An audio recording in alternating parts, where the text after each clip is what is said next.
And the Roman Catholic Church has announced a big change in the Archdiocese of Vancouver. Earlier today, the Vatican announced that Pope Francis has appointed Archbishop Richard W. Smith as the next Archbishop of Vancouver. And this comes after 16 years of service by the current Archbishop of Vancouver, J. Michael Miller. Archbishop Miller spoke this afternoon about how he felt on his term coming to an end. He first submitted his resignation in 2021 and has remained in the role until a successor was chosen. I knew it was coming to an end. It really was coming to an end 3.5 years ago. So I guess, the shoe finally drops. And there's a wonderful successor coming to take my place. So I couldn't be happier. Vancouver is a wonderful Catholic community and a wider community as well. So it's been a pleasure and honor, some fun, a few heartaches, but it's really been a wonderful 17 years since I arrived in 2007. So that was the outgoing Archbishop of Vancouver, J. Michael Miller, today. And as I mentioned, Archbishop Richard W. Smith is going to take over. He has served as the Archbishop of Edmonton since 2007 and as a priest for almost 38 years. We are very pleased that Archbishop Smith is on the line with us right now. A very good afternoon to you. And good afternoon to yourself. Glad to be with you. How are you feeling today after this official appointment by Pope Francis?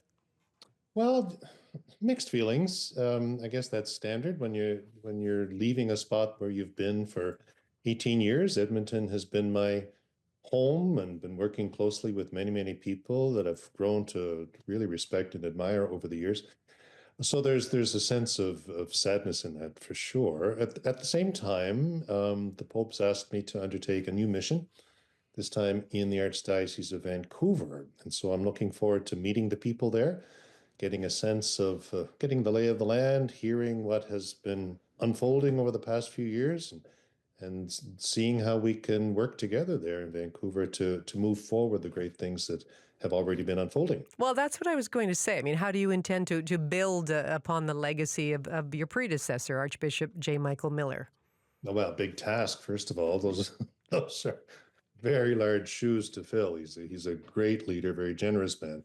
Generosity shown in the fact that he agreed to stay on for, 3 years plus beyond retirement age. So I think what I'll need to do is to spend a lot of time visiting and listening, understanding the history, understanding the priorities that have been established, looking with the people there to understand the challenges that face us. It will be entirely new to me, to be honest. I've only been to Vancouver a few times, and each time was very quickly in and out for a meeting or something. So looking forward also to experiencing the new city and the surrounding area and what lies before us. So I've got to listen and take stock and then discern with the people where we're going to go. Well, and some issues are universal, right? I mean, how would you use your long history of serving in the Catholic Church to address social issues like homelessness, poverty, and mental health here in Vancouver? One of the things that I've learned is that whatever the social situation is, there are stories behind it, personal, individual stories. And we need to take time to sit with individuals, listen to them. What's the background? How did you get to be where you are now? How can we accompany you into the future? The last thing we want to do with any social issues, of course, is treat people just as statistics or to lump them together in groups of some description. No, they're all individual persons, individual children of God. We need to honor their dignity regardless of the circumstance, understand their story, and walk with them. And in speaking in terms of my own experience, we've had a lot of that here in Edmonton with the visit of Pope Francis. This is where he first came for his visit a few years ago to meet with the Indigenous peoples. And we saw from him firsthand the great unit of power that comes from listening, and listening with one's heart to the heart of the other. So yes, the situations are complex, they're varied. At the heart of it all is an individual with his or her own story that really deserves to be listened to and honored, and use that as the basis, use that as really the heart of whatever accompaniment is required to help them. Well, and speaking of complex issues, can you speak about your experience with Indigenous reconciliation, how you plan to foster healing within the Archdiocese.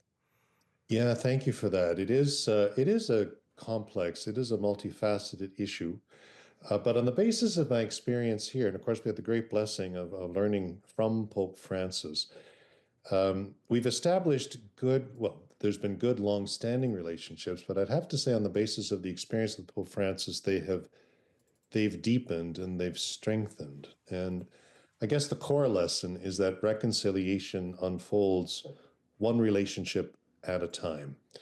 So I look forward to meeting people. I hope the Indigenous people of the Vancouver area will find in me a friend, will find in me someone who truly does want to walk with them, to learn from them, listen to them, but also learn from them.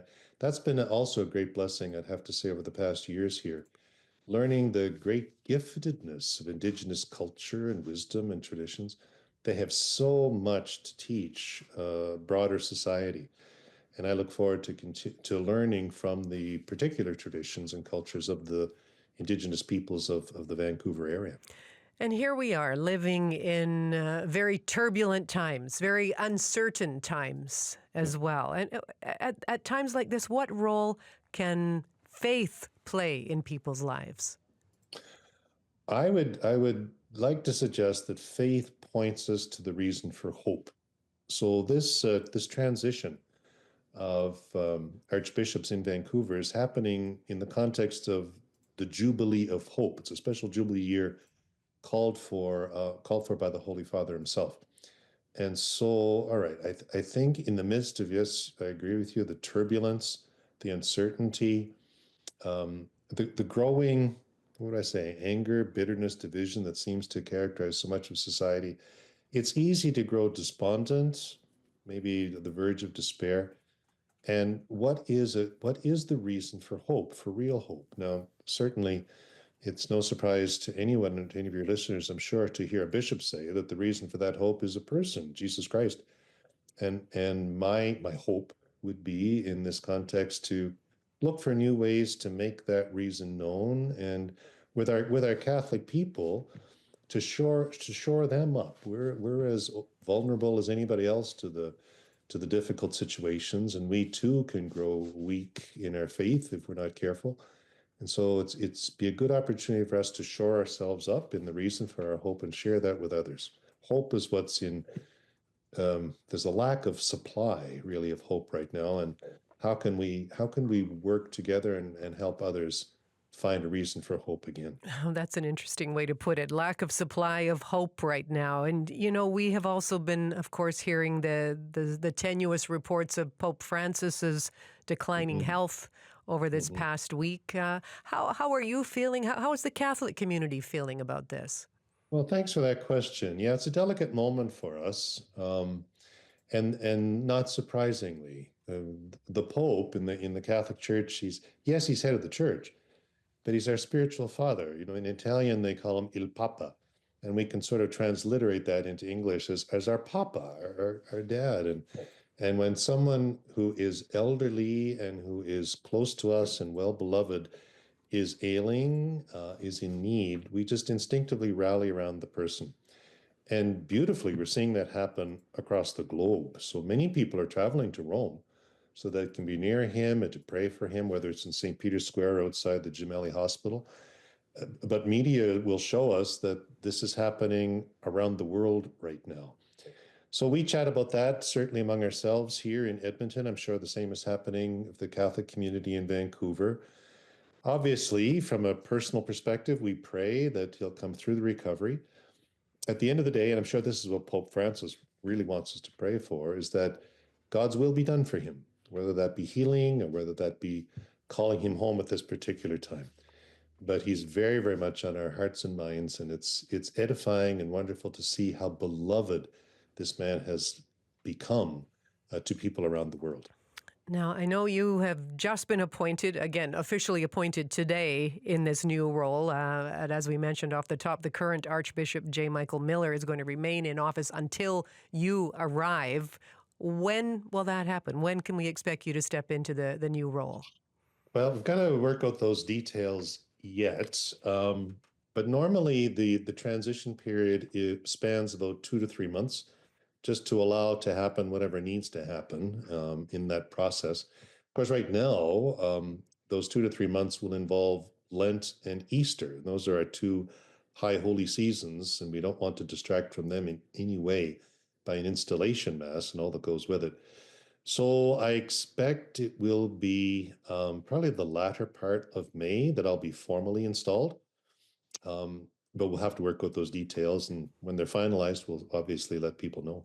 Well, the news is still fresh. We appreciate your taking time for us today, and we look forward to meeting you once you're installed in Vancouver. I look forward to that as well. Thank you very much. That was the new incoming Archbishop of Vancouver, Richard W. Smith. We reached him in Edmonton today. Tomorrow morning on the early edition, outgoing Archbishop J. Michael Miller will be Stephen Quinn's guest. So do tune in.